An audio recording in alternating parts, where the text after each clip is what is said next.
COVID-19 corona virus నిర్మూలనలో భాగంగా ఆంధ్రప్రదేశ్ ప్రభుత్వం వ్యవహరిస్తున్నటువంటి తీరు దేశవ్యాప్తంగా ప్రశంసలు వస్తున్నాయి. ప్రతి విషయంలో కూడా క్షుణ్ణంగా రివ్యూ చేయడంతో పాటు ఏ రకంగా ఎదుర్కోవాలి, ఏ రకంగా ప్రజలకు బాసటగా ఉండాలి, ఏ రకంగా అధికార యంత్రాంగాన్ని కదిలించాలన్నటువంటి దాంట్లో మా ముఖ్యమంత్రి వాళ్ళు జగన్మోహన్ రెడ్డి గారు వ్యవహరిస్తున్నటువంటి తీరును దేశవ్యాప్తంగా కూడా ప్రశంసిస్తున్నారు. తను తీసుకున్నటువంటి ప్రతి అడుగు కూడా నివారణలో భాగంగా తను చేపడుతున్న చర్యలను కొంతమందికి మార్గదర్శకంగా కూడా అవుతున్నాయి. జిల్లాలలో ప్రతి జిల్లాలలో అధికార యంత్రాంగం దగ్గరగా వెళ్తూ ముఖ్యమంత్రి గారి ఆదేశాలను పాటిస్తూ ఎక్కడికక్కడ టెస్ట్ తీసుకోవడం అయితేనేమి, శాంపుల్స్ విషయంలో అయితేనేమి, క్వారంటైన్ హాస్పిటల్స్లో ఫెసిలిటీస్ అయితేనేమి, లాక్డౌన్ విషయంలో పేదవారికి ఆదుకునేటువంటి విషయంలో కానీ నిజంగా ఒక రోల్ మోడల్గా నిలబడింది ఈరోజు ఆంధ్రప్రదేశ్. అంత చక్కగా తన పరిపాలన చేస్తుంటే ఈ మహమ్మారి విషయంలో ప్రపంచాలు ఎంతో అడ్వాన్స్ ఉన్నటువంటి దేశాలు కూడా గడగడలాడిపోయి చేతులెత్తేసినటువంటి పరిస్థితి. అటువంటి విపత్కర పరిస్థితులలో కూడా ఏ మాత్రం కూడా తను ఒక్క నిమిషం కూడా పట్టు వదలకుండా రాత్రింబగళ్ళు ప్రతిరోజు క్రమం తప్పకుండా రివ్యూస్ చేస్తూ ఎటువంటి దాంట్లపైన చర్యలు చేపట్టాలా, ఏ రకంగా దీన్ని ఎదుర్కోవాలా, ఒక పక్కన ఆర్థికంగా పూర్తిగా నష్టపోయినా కూడా, ఆర్థికంగా ఎంతో నష్టంగా ఉన్నా కూడా అవన్నీ కూడా ఆలోచన చేయకుండా ముందు మనము ప్రజలకు అండగా ఉండాలి అన్న దాంట్లో చాలా చక్కగా వ్యవహరిస్తున్నటువంటి మనం అందరం చూస్తున్నాం. మరి ఇంత బాగా వ్యవహరిస్తున్నా, ఇంత చక్కగా తన పరిపాలన చేస్తున్నా కూడా బురద జల్లే కార్యక్రమాలు మనం చూస్తూ ఉన్నాం. ఎలాగున్నాయంటే బురద జల్లే కార్యక్రమాలు ఇంట్లో హైదరాబాద్లో ఎక్కడో క్వారంటైన్లో కూర్చొని ఒక ఇంట్లో లగ్జరీ హోమ్లో 300 కోట్లతో కట్టుకున్నటువంటి ఇల్లులో తను కూర్చొని ప్రతిరోజు తండ్రి కొడుకులు ఇద్దరు గేమ్స్ ఆడుకుంటూ హెరిటేజ్ వ్యాపారంలో షేర్లు పెంచుకుంటూ తమకు టైంపాస్ కాని సమయంలో జూమ్ యాప్తో వీడియో కాన్ఫరెన్స్లు పెట్టి ఆ వీడియో కాన్ఫరెన్సెస్లో కూడా తమ వాళ్ళు ఎవరైతే వీళ్ళకి భజన చేస్తారో వాళ్ళని పెట్టి, సార్ తమరు లేకపోతే ఎట్లా సార్, మీరు ఉంటే బాగుండు సార్ అని వాళ్ళే పొగిడించుకుంటూ తిని సలహాలు ఇస్తున్నట్టుగా, ప్రపంచానికి ఈయన సలహాలు ఇస్తున్నట్టుగా ప్రొజెక్ట్ చేసుకోవడం, ఆ ఎల్లో మీడియా దాన్ని హైలైట్ చేయడం మనం చూస్తూ ప్రజలంతా కూడా నవ్వుకుంటున్నారు. వీళ్ళ చందం ఎలాగుందంటే దున్నపోతు దూడని ఈనింది అని అంటే కట్టేయండి అర్జెంటుగా కట్టేయండి, కొద్దిగా లేట్ అయినా మళ్ళీ ప్రాబ్లం, అర్జెంటుగా కట్టేయండి అని చెప్పి వాళ్ళు అరవటం, దానికి తగ్గట్టు పచ్చమీడియా వ్యవహరిస్తుండడం. నిన్న మొన్న మనం చూసింటాం గౌరవనీయులు కన్నా లక్ష్మీనారాయణ గారు తను ట్వీట్లో ప్రభుత్వం ఎక్కువగా కొనింది అని చెప్పి అనుమానం వచ్చి ట్వీట్ పెట్టాడట. ఆ అనుమానము ఏదైతే తనకు వచ్చిందో దాన్ని పూర్తి వివరణగా మంత్రి గారు వివరించారు. వివరించిన తర్వాత నాకు అనుమానం వచ్చి పెట్టాను, నాకు ఇప్పుడు క్లారిఫై అయిందని చెప్పి ఆయనే చెప్పాడు. ఆయన ట్వీట్ ఇచ్చిన తర్వాత ఆ ట్వీట్ని అందుకున్నాయి పచ్చ మీడియా అండ్ సోకాల్డ్ తెలుగుదేశం వాళ్ళు. 4 రోజులు మొరిగారు. ఏం చేశారండి? జగన్మోహన్ రెడ్డి గారు ముఖ్యమంత్రిగా ప్రమాణ స్వీకారం చేసిన రోజే చెప్పారు, నా పాలనలో అవినీతిని అంతమొందిస్తాను, కాంట్రాక్టర్లకు ఇంకొకరికో బెనిఫిట్ చేసేటువంటి ఏ కార్యక్రమం ఉండదు, ప్రతి రూపాయికి కాపలాదారుడిగా ఉంటాను అని చెప్పి పదే జగన్మోహన్ రెడ్డి గారు చెప్పారు. దానికి తగ్గట్టుగా జ్యుడిషియల్ ప్రివ్యూ వేశారు, ప్రతి ఒక్కటి రివర్స్ టెండరింగ్లో పెట్టారు. ఆ రివర్స్ టెండరింగ్లో 1000 కోట్లు రాష్ట్రానికి ఆదాయం మిగిలించేటట్టు చేశారు. గతంలో పచ్చదమ్ములు దోచుకున్న డబ్బునంతా కూడా మిగిలించేటువంటి పరిస్థితి చేశారు. 5 సంవత్సరాలలో లాస్ట్ మినిట్లో వాళ్ళు టెండర్లు వేసిన దాంట్లోనే 1000 కోట్లు జగన్మోహన్ రెడ్డి గారు కాపాడారు. ఇంకా 5 సంవత్సరాలలో వాళ్ళు దోచుకునింది 6 లక్షల కోట్లని మనకంతా కూడా తెలిసే. ఇసుక నుంచి బొగ్గు నుంచి ప్రతి ఒక్కటి ఏది వదలకుండా దోచుకొని తిన్నారు వాళ్ళు. వాళ్ళకు పడినటువంటి అలవాటును అందరికీ ఉందని చెప్పి వాళ్ళు అనుకుంటున్నారు. మా ప్రభుత్వం ఈరోజు చెప్తున్నాం, నీతి నిజాయితీగా పరిపాలన చేస్తాం, ఎక్కడ కూడా ప్రాజెక్టులలో కానీ మిగిలిన విషయాలలో కానీ ఎక్కడ అవినీతికి తావు ఉండదు, అవినీతిని నిర్మూలించేటువంటిదే మా బాధ్యత. అటువంటిది అంతగా ప్రాజెక్టులలోనే మిగతా విషయాలలోనే అంత స్ట్రిక్ట్గా ఉన్నటువంటి ప్రభుత్వం కిట్ల విషయంలో పొరపాటు చేస్తుందా? 1కి 4 సార్లు ఆలోచన చేసి దేశంలో సెంట్రల్ గవర్నమెంట్ కానీ అవతల కర్ణాటక కానీ ఇంకా మిగిలిన ప్రభుత్వాలు కొన్నదానికంటే కూడా తక్కువ ప్రైస్గా ఆంధ్రప్రదేశ్ కొంటే 4 రోజులు మీ ఇష్టం వచ్చినట్టు మొరిగారు. ఇదే మీ ఆలోచన? ఒక ప్రతిపక్ష నాయకుడిగా నువ్వు హైదరాబాద్లో కూర్చొని మంచి సలహాలు ఇద్దాము అన్నట్టు ఆలోచన లేదు. బురద జల్లేటువంటి కార్యక్రమం. నీ కుమారుడు అచ్చొచ్చిన ఆంబోతులాగా కనీసం మాస్క్ కూడా వేసుకోకుండా వీధులలో తిరిగినటువంటి మనం చూసాం. హైదరాబాద్లో కూడా అందరూ చాలామంది ఆ చుట్టుపక్కల వాళ్ళు భయపడుతున్నారు. మీకు ఎటువంటి నిబంధనలు పాటించరు. ఇంట్లో కూర్చొని హైదరాబాద్లో పక్క రాష్ట్రంలో కూర్చొని ఇక్కడ అనునిత్యం ప్రజల కోసం ఆలోచన చేసేటువంటి ప్రభుత్వంపై నిందలు జల్లుతారు, పర్సనల్ అటాక్స్ చేస్తారు. యనమల రామకృష్ణ గారు రోజుకొకసారి రాష్ట్రాన్ని అస్తవ్యస్తం చేసి 3 లక్షల కోట్ల పైగా అప్పులు చేసి రాష్ట్రాన్ని ఆర్థిక రంగంలో ఇష్టం వచ్చినట్టు దాన్ని దుర్వినియోగం చేసి ఆయన మాట్లాడుతుంటాడు. ఆయన చిన్న పిప్పి పన్ను పీకించుకోవడానికి సింగపూర్కి పోయి 3 లక్షలు ఆంధ్రప్రదేశ్ ప్రభుత్వ సొమ్మును దోచుకున్నటువంటి ఆయన ఈరోజు నీతులు మాట్లాడడానికి వస్తుంటాడు. కన్నా లక్ష్మీనారాయణ గారు చెప్తారు, తెలుగుదేశం వల్ల మరుగుతారు. ఆయనే చెప్పాడు, నాకు ఆ డౌట్ క్లియర్ అయింది అని చెప్పి. మరి ఎంత పారదర్శకంగా కొన్నామో అటువంటిది నిరూపణ అయిన తర్వాత ఎందుకు పచ్చ మీడియా దాని గురించి మాట్లాడట్లేదు? ఈరోజు రాష్ట్రంలో ప్రతి ఒక్కరూ మధ్యతరగతి వాళ్ళు కానీ, మిగిలిన వాళ్ళు కానీ, వ్యాపారస్తులు కానీ, వలస కూలీలు కానీ అల్లకల్లోలం అయిపోయింది మా పరిస్థితి, ఎలాగా మా పరిస్థితి అని ఆలోచన చేస్తుంటే వాళ్ళకు భరోసా కల్పించకుండా వాళ్ళు నిరుత్సాహపరిచేటువంటి విధానంలో మాట్లాడుతున్నటువంటి ఈ చంద్రబాబు నాయుడు గారు ప్రతిపక్ష నాయకుడా, పనికిమాలిన నాయకుడా అని చెప్పి నేను ప్రశ్నిస్తున్నాను. ప్రతిపక్ష నాయకుడు కూడా బాధ్యత ఉంటుంది. ఆ బాధ్యత అనేది లేకుండా ఎప్పుడు సత్యదూరమైనటువంటి మాటలు. మనకు ఒక సామెత ఉంది, నిజం అనేటువంటిది గడప దాటక ముందే అబద్ధం అనేది ప్రపంచం చుట్టూ వస్తుంది అని చెప్పి. ఆ సామెత చంద్రబాబు నాయుడు గారికి బాగా వంటపట్టింది. ఎప్పుడు దుష్ప్రచారం చేయడమే. ఈరోజు మేము ఛాలెంజ్ చేస్తున్నాం, మేం కాదు మాట్లాడింది, పలు రిపోర్ట్స్ కూడా చెప్పాయి. ఆంధ్రప్రదేశ్ ఆదర్శంగా పనిచేస్తుంది, రాష్ట్రంలో దేశంలో నెంబర్ 1గా ఆంధ్రప్రదేశ్ ఉంది, నివారణ చర్యలలో భాగంగా ప్రతి ఒక్కటి వాళ్ళు చేపడుతున్న చర్యలు చాలా బాగున్నాయని చెప్పి రిపోర్ట్ వచ్చిందా లేదా తెప్పించుకోండి అని చెప్పి ప్రశ్నిస్తున్నాం. ఎక్కడో చిన్న పొరపాటు ఎక్కడ జరిగినా ప్రభుత్వానికి అంటగట్టడం. నాకు తెలియక అడుగుతాను, ఇప్పటికీ కొన్ని పచ్చ ఛానల్స్ వైసీపీ ప్రభుత్వం అని రాస్తున్నాయి. ఎందుకు ఆంధ్రప్రదేశ్ ప్రభుత్వం అని చెప్పి రాయలేకపోతున్నారు మీరు? మీ విధానం చంద్రబాబు నాయుడు ఓడిపోయినారని దుఃఖంలో మీరు ఉన్నారు. ఎంత దుర్వినియోగం చేస్తున్నారంటే హైకోర్టు మాకు ముటిక్కాయలు వేస్తుందంట. మేము చేసింది ఏం తప్పండి? ప్రజలకు ఇంగ్లీష్ మీడియం పెట్టాలనుకున్నాం. ప్రజలందరూ కూడా ఇంగ్లీష్ మీడియం చదువుకోవాలి, పేదవాళ్ళు కూడా ఇంగ్లీష్ మీడియం చదువుకోవాలని చెప్పి మాట్లాడితే దాన్ని రకరకాలుగా ఈరోజు మీరు కోర్టులో పిల్లి వేసిన వాళ్ళు కానీ, లేకపోతే దాని గురించి మాట్లాడేటువంటి వాళ్ళు కానీ ఎవరన్నా మీ పిల్లలు ఒక్కరన్నా తెలుగు మీడియంలో ఉన్నారా?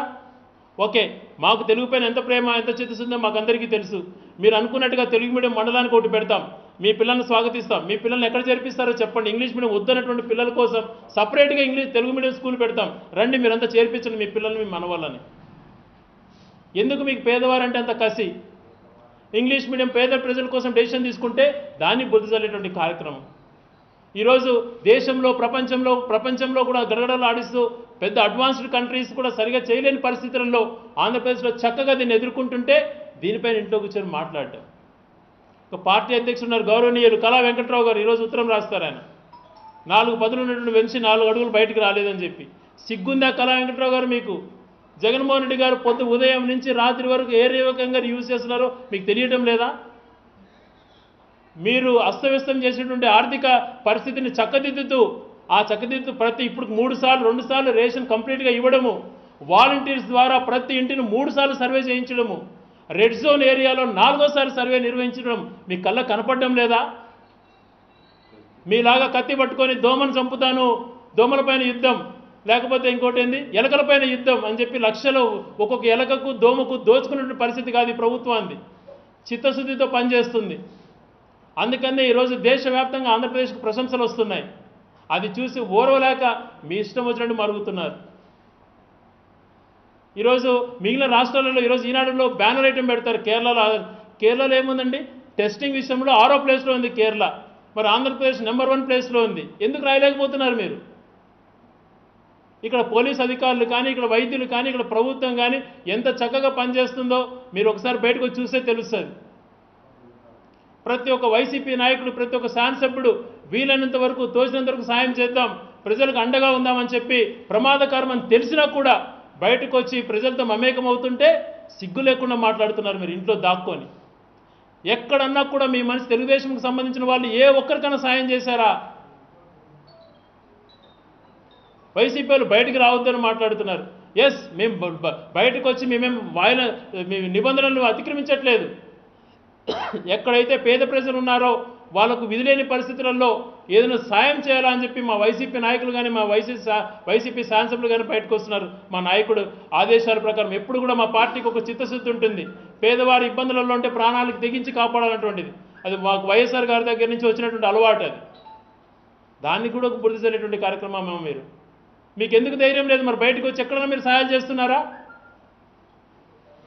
ఈ కోవిడ్ని ఎలా ఎదుర్కోవాలన్నటువంటి సలహాలు ఇవ్వకుండా కులాలు మతాల మధ్యన చిచ్చు పెట్టడం మొట్టమొదటిగా స్టార్ట్ చేశారు. కులాలు మతాలను విడదీసేటువంటి విధానం. దాన్ని అందరూ కూడా తిప్పి కొడితే మళ్ళీ ఇంకొక దాన్ని డైవర్ట్ చేయడం. కొంతమందిని మరిగిస్తుంటారు. అక్కడ అచ్చెన్నాయుడు గారు, యనమల రామకృష్ణుడు గారు, దేవినేని ఉమా ఇట్లాంటి వాళ్ళంతా కూడా పొద్దుపోకుండా మాట్లాడేటువంటి మనుషులు. వాళ్ళు లక్షల కోట్లు దిగమింగి ఇంట్లో దాచుకొని ₹1 ఈరోజు సాయానికి ముందుకు రాకుండా ఇంట్లో కూర్చొని మరుగుతున్నారు వీళ్ళు. ఎక్కడ కూడా జగన్మోహన్ రెడ్డి గారు తన నిబద్ధతను ఎక్కడ కూడా చాటుకుంటున్నాడు. మీరు ఎన్ని మాటలు మాట్లాడుతున్నా, ఎన్ని రకాల మీరు అవమానిస్తున్నా, ఎన్ని రకాల మీరు టీవీ ఛానల్స్లో డిబేట్స్ పెట్టి లేని పనులతో మీరు తిట్టిస్తున్నా తన ఓపిక భరిస్తూ నా బాధ్యత నాకు ఉంది, ఈ రాష్ట్ర శ్రేయస్సును ఇటువంటి కాలంలో ఇటువంటి పరిస్థితులలో ఈ రాష్ట్రాన్ని ఆదుకోవాలి, నా శక్తి మేర నేను ప్రజలకు అండగా ఉండాలి అని చెప్పి తను ఆలోచన చేస్తున్నాడు. ప్రతిదీ రాజకీయమేనా? మీ హయాంలో ఏం చేశారు? మీరు దోచుకొని తినడం తప్పితే. ఈరోజు జగన్మోహన్ రెడ్డి గారికి మంచి పేరు వస్తుంది, దేశవ్యాప్తంగా ప్రశంసలు వస్తున్నాయని చెప్పి దుర్బుద్ధితో మీరు లెటర్లు రాయడం, ఇష్టం వచ్చినట్టు ఇంట్లో నుంచి ప్రెస్ మీట్లు పెట్టడం.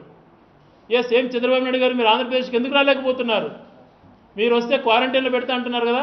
మీరు అవినీతితో నిబంధనలకు ఉల్లంఘంగా నిబంధనలకు ఏదైతే ఉండాలో ఆ నిబంధనలు లేకుండా దొంగచాటుగా ఒక గెస్ట్ హౌస్ తీసుకుని ఉన్నారు 5 సంవత్సరాలు. ఆ గెస్ట్ హౌస్లో పర్మిషన్ ఇప్పిస్తాం, ఉండండి అక్కడి నుంచి చెప్పండి ఏం చెప్తారో సలహాలు. కరకట్ట పైకి వచ్చి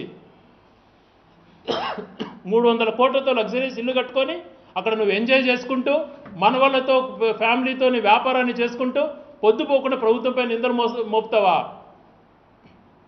కన్స్ట్రక్టివ్గా ఒక్కటన్నా నువ్వు సలహా ఇచ్చినావా ఈ ప్రభుత్వానికి? అఖిలపక్ష మీటింగ్ పెట్టండి అని అంటూ సిగ్గుంది అది అనడానికి. అందరినీ ఒక రకంగా ఘాటి కట్టేసుకొని ఎప్పుడు ప్రభుత్వం పైన బురద చల్లేటువంటి మీరంతా ఏమి చేస్తారు? అఖిలపక్షం పెడితే మీకు నిజంగా చిత్తశుద్ధి ఉంటే సలహాలు ఇవ్వండి. మేము ఆ సలహాలు పాటించకపోతే అప్పుడు ప్రశ్నించండి, మంచి సలహాలు ఇవ్వండి. ఎక్కడన్నా కూడా మీరు చూసారా? 3 సార్లు రేషన్ ప్రజలకి ఒక నెలలో కందిపప్పు, శనగబేడలు ఇవి ఇవ్వడమే కాకుండా వాలంటీర్ ద్వారా ఇంటింటి సర్వేసు ఎంత చేస్తున్నారంటే కేసులు దాపెడుతున్నారని చెప్పి నిందలు మోపుతారు. మళ్ళా ఏంటంటే మీకు సిగ్గుందా? ఈరోజు కేసులు దాపెట్టడానికి ఇదేమన్నా ఇంకొక రకమైనటువంటి జ్వరమా? 4 రోజులు దాపెడతారు, 5 రోజులు దాపెడతారు, వారం రోజుల తర్వాత ఆటోమేటిక్గా బయటకు రాదా? కేసులు దాపెట్టాల్సిన పరిస్థితి ఎందుకు వస్తుంది ప్రభుత్వానికి? ఒక రకంగా ఆర్థిక కుదేలైపోయింది. అయినా కూడా ఎక్కడైనా కాంప్రమైజ్ అవుతున్నారా? పేద ప్రజలకు ₹1000 అందించే విషయంలో ఎంతమందిని అడిగితే అంతమందికి మాకు వచ్చింది 10% మీలాగా దొంగగా ఆ డబ్బులు కూడా దోచేసిన పరిస్థితి మీ ప్రభుత్వంలో అయితే. ప్రజలకు అందించే విషయంలో ఏ ఒక్క పొరపాటు జరగకుండా వాలంటరీ వ్యవస్థ ఎంత చక్కగా పనిచేస్తుందో మనకు అందరికీ కూడా తెలిసిన విషయమే. నిన్న గుంటూరుకు చెందినటువంటి సక్రుబాయ్ ఒక ఎస్టీ అమ్మాయి అనుకుంటాను, వికలాంగురాలైనటువంటి 3 చక్రాల వాహనంలో నిత్యావసర సరుకులు డిస్ట్రిబ్యూట్ చేస్తుంది. దాన్ని నేషనల్ మీడియాతో సహా దేశవ్యాప్తంగా ప్రశంసలు వచ్చాయి, కేంద్ర ప్రభుత్వం నుంచి కూడా ప్రశంసలు వచ్చాయి. మీకు కనపడవు అవి, మీకు అవి కనపడవు, మీకు అటువంటి వినపడవు. మీ బతుకంతా ఎప్పుడు బురద చల్లేటువంటి కార్యక్రమమే. రాష్ట్ర వ్యాప్తంగా ఎక్కడైనా తెలుగుదేశం నాయకులు వచ్చి ప్రజలకు మంచి చేసేటువంటి పని ఒక్కటన్నా చేస్తున్నారా? చేసేటువంటి వాళ్ళపైన బురద చల్లేటువంటి కార్యక్రమం. విపత్కర పరిస్థితులలో కొన్ని విషయాలలో ప్రజలకు అండగాల్సిన పరిస్థితులలో మేము కొన్ని విషయాలలో సేవాగుణంతో కొంతమంది పోతున్నారు. ఆ దాన్ని కూడా నిబంధనలు అతిక్రమించకుండా కొంతమందితోనే చేస్తున్నారు, దూరంగా సోషల్ డిస్టెన్స్ పాటిస్తూ. దాన్ని రాజకీయం చేసి మాట్లాడడం. ఒక మైనారిటీ శాసనసభ్యుడు కర్నూలు హఫీజ్ ఖాన్ గురించి ఎంత నీచంగా ప్రవర్తించారో ఒక్కసారి మీ మనసాక్షి ప్రశ్నించుకోండి. తాను ఏ తప్పైనా ఒక్క తప్పు నిరూపణ అయితే నన్ను నడి రోడ్లపైన ఉరి తీయండి అని చెప్పి మాట్లాడాడు ఆయన. మీకు సిగ్గుందని నిరూపించడానికి? ధైర్యం ఉంటే నిరూపించండి ఏదైనా తప్పు చేసినంటే. శ్రీకాళహస్తి ఎమ్మెల్యే గారిపైన నిందలేశారు, శ్రీకాళహస్తి ఎమ్మెల్యే గారు ఛాలెంజ్ చేశారు. తను డిస్ట్రిబ్యూట్ చేసేటువంటి సమయంలో ఎక్కడైనా పాజిటివ్ వచ్చినటువంటి అధికారం ఉంటే నేను రాజకీయాల నుంచి తప్పుకుంటానని చెప్పారు ఆయన. నిరూపించగలుగుతారా అవి? ఏదో రకంగా మనిషి పైన బురద చల్లాలా? మీ బతుకంతా ఇంతేనా? మీరు ఎలాగా ప్రజలకు మంచి సలహాలు కానీ సూచనలు కానీ ఇచ్చేటువంటి బుద్ధి మీకు ఎప్పుడు ఉండదు.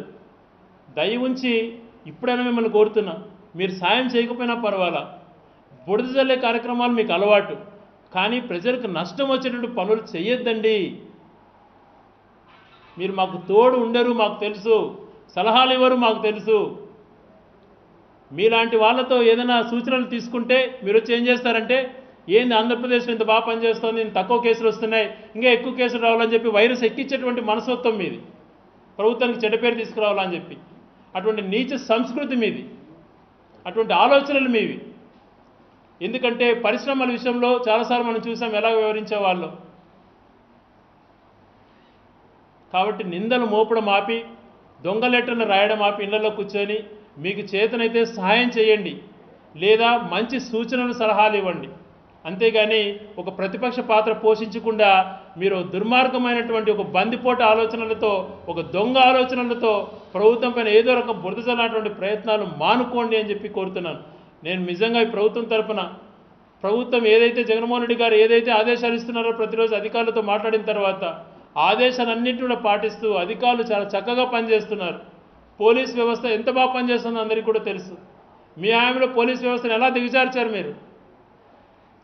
అదే రకంగా కేంద్ర ప్రభుత్వం తీసుకున్నటువంటి ఆర్డినెన్స్ కూడా స్వాగతిస్తున్నాం. డాక్టర్ల పైన ఎవరైనా దాడులకు పాల్పడితే దానికి సంబంధించిన ఆర్డినెన్స్ తీసుకురావడం చాలా సంతోషదాయకం. మా వైఎస్ఆర్ ప్రభుత్వం దాన్ని స్వాగతిస్తుంది. డాక్టర్లని కానీ మిగిలినటువంటి నర్సుల్ని కానీ ఎవరైనా టెస్టింగ్కి వచ్చిన వాళ్ళందరినీ కూడా గౌరవించాలో, వైద్య సిబ్బంది ఎవరు వచ్చినా కూడా వాళ్ళను అసభ్యంగా ప్రవర్తించకూడదు. వాళ్ళు మన కోసం ప్రాణాలు తెగించి పనిచేస్తున్నారు. అలాగే వాలంటీర్లు ఎట్లా పనిచేస్తున్నారో మనకందరికీ తెలుసు. వాళ్ళ పనిని చూస్తే ఈరోజు జగన్మోహన్ రెడ్డి గారు వాళ్ళకి 50 లక్షల బీమా సదుపాయం కూడా కల్పించారు, పారిశుద్ధ్య కార్మికులు కల్పించారు. ఎవరైతే విపత్కర పరిస్థితులలో కష్టపడి పనిచేస్తున్నారో వాళ్ళందరినీ కూడా మంచి చూపుతో, మంచి ఆలోచనతో ప్రభుత్వం ఆలోచన చేస్తుంది. వాళ్ళకు మిగిలిన వాళ్ళకంటే కూడా ప్రోత్సహించే విధంగా వాళ్ళకు బోనస్లు కానీ, శాలరీస్ ఫుల్ పే చేయడంలో కానీ అన్నిట్లో మా ప్రభుత్వం ముందుకుంది. ఇన్ని కష్టాలు వచ్చినా ఎక్కడ కూడా ఒక అడుగు కూడా వెనక్కి వేయకుండా మహిళలకు మళ్ళా 1400 కోట్లు రిలీజ్ చేయడం ఎంత గొప్ప విషయం చెప్పండి. ఇది 1400 కోట్లు మీరు ఎప్పుడో మూసేసినారు. సున్నా వడ్డీకి ఇవ్వడంతో ఎప్పుడో మీరు దాన్ని అసలు మహిళలకు అందకూడదని చెప్పి మీరు చేశారు. మీ హామీలో బకాయిలు అన్నింటినీ కూడా తీరుస్తూ 1400 కోట్లు ఈరోజు మహిళల అకౌంట్లో జమ చేసినటువంటి నాయకుడు జగన్మోహన్ రెడ్డి గారు. అదే రకంగా అరటి రైతులు ఎక్కడ ఇబ్బంది పడుతున్నా వాళ్ళ కోసం అన్ని రాష్ట్రాల ముఖ్యమంత్రులతో మాట్లాడి రోజుకు 100 లోడ్లు ఇతర రాష్ట్రాలకు పంపించేటువంటి విధానాన్ని చెప్పారు. వ్యవసాయ అధికారులు పంట దగ్గరికే వెళ్ళి, రైతుల దగ్గరికే వెళ్ళి వేరుశెనగ కానీ, వరి కానీ వాళ్ళు అక్కడికక్కడ కొనుగోలు చేస్తున్నారు. ఆ రైతులకు పేమెంట్ విషయంలో కూడా ఎంత బాగా ప్లాన్ చేసి వాళ్ళకు వెంటనే అకౌంట్లో వేస్తుందో మనం అందరం చూస్తున్నాం. ఒక పక్క ఇన్ని రకాల కష్టాలు వచ్చినా మరొక పక్క పాలన గాడి తప్పకుండా ఎక్కడికక్కడ ప్రతి విషయంలో కూడా పేద ప్రజలంటే 4 అడుగులు ముందుకుండి తను చేస్తున్నటువంటి పరిపాలన చూసి ఓర్వలేక మీరు మాట్లాడుతున్నారు. మీరు ఎన్ని మొరిగినా, ఎన్ని మాట్లాడినా మా విధానం ఒకటే, మేము పేద ప్రజల కోసం పాటుపడతాం. పేద ప్రజల విషయంలో చేసే విషయంలో ఎక్కడ రాజీ పడం. పేదల ఈ కరోనా మహమ్మారిని ఎదుర్కోవడానికి అన్ని రకాల ప్రిపేర్ అయింది ప్రభుత్వం. ప్రతి విషయంలో కూడా ఇంకా టెస్టులు మొన్నటి వరకు, ఇప్పుడు స్టేట్లో ఫస్ట్ మనం వచ్చినాం, ఇంకా దాన్ని పెంచుకునే విధంగా ఎక్కడైతే ప్రైమరీ కాంటాక్ట్స్ ఉన్నాయో వాళ్ళందరికీ టెస్టులు చేసి మిగిలినటువంటి ఎక్కడ సిమ్టమ్స్ కనపడినా కూడా వాళ్ళందరికీ టెస్టులు చేయాలని చెప్పి ముఖ్యమంత్రి గారు ఆదేశించారు. అవన్నీ కూడా మన వైజాగ్లోనే మ్యానుఫ్యాక్చరింగ్ చేసి దేశం అంతా కూడా ఆకర్షించబడుతున్నారు. ఈరోజు అక్కడ పర్సనల్ కిట్స్ కూడా నిన్న విమానాలలో రావడం మనమంతా కూడా చూసాం. అవన్నీ నేను సామాన్య చిన్న ప్రైమరీ హెల్త్ సెంటర్స్, హాస్పిటల్స్లో అడిగాను, మీ కిట్స్ వచ్చాయంటే బాక్స్ చూపిస్తున్నారు. సార్ మాకు ప్రభుత్వము చాలా మంచిగా పంపించింది కిట్స్ అని చెప్పి. ఇంతకన్నా పరిపాలన ఏం చూపించాలి?